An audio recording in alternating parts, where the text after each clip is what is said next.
Yes, we said that we have all of the coaches here to identify almost like a group of selectors, talent identifier, and out of that we will appoint one of them to be the coach for the under-17 national team once it's announced.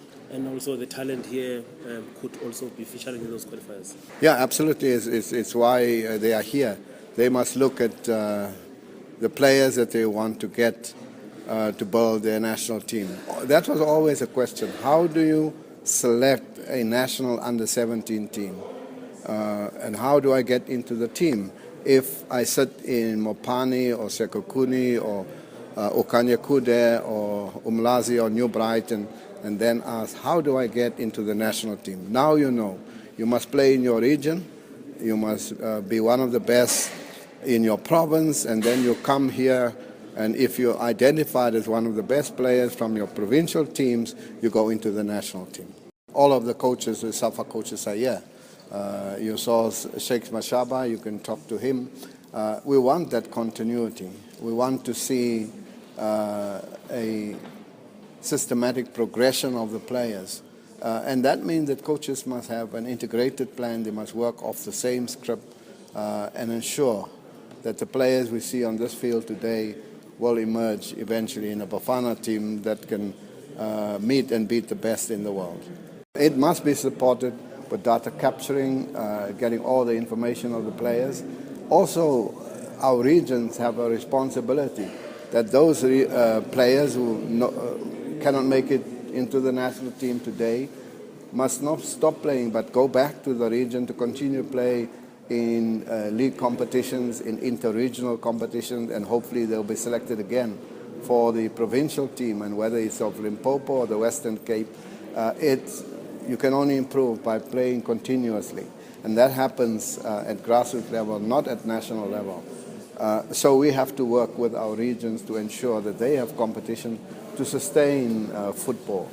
And those players then will not be lost in the system. When you organize a World Cup, what you're expecting from a country is just to build on the benefit of having organized a World Cup. And that's what we are trying to do with this 2010 FIFA Legacy Trust, where we are working with SAFA, we are working with South African football to make sure that there is a strong base in South Africa to play football.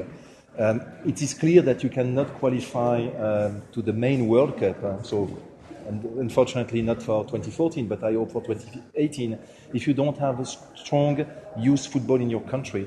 And that's very key, that you have strong youth football, so under 15, under 17, under 20, and then you have a senior team which will be able to play at the highest level.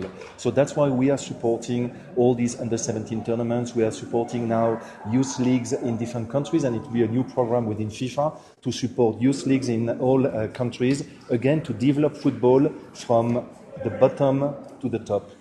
The country is working on all level of football, that the country is working from grassroots to the senior level, that the country is working to ensure that there is a development from the young players to the most senior players. And that's how you will succeed, and that's how South Africa will qualify, not only when you organize a tournament, but when you play the qualification, when you play the campaign to qualify, and then you can reach this final stage of our competitions or CAF competitions.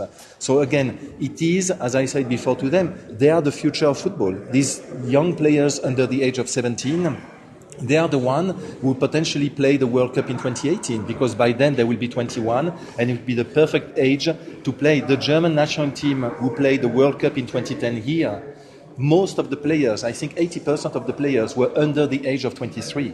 And now they are above the age of 23 playing in Brazil, and they are one of the very strong team to play potentially for the final title in Brazil.